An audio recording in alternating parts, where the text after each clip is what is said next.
Parang kinorner ko sila noon na, mag-video kayo on the spot, mag-video kayo dito.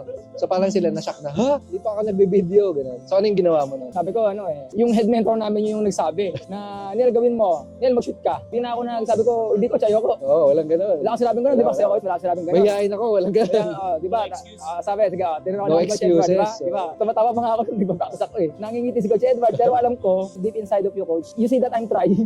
Yeah. I'm trying my best to do it. Kahit hindi ko pa siya ginagawa before. So that means to show na kaya naman talaga It's just that kailangan lang talaga na mayroong successful na tao, na mayroong din magpupus din sa'yo, na alam mong naging successful din, and alam mong nagkikare din sa na gusto rin maging successful ka. Kasi naramdaman ko yung coach sa totoo lang. Hindi ko naramdaman na pinipilit mo ko, na pinapagalitan mo ko, hindi ganun. Ang thinking ko, gusto ko mag-improve ka, gusto ko ilabas mo kung ano man yung meron kang tinatago dyan.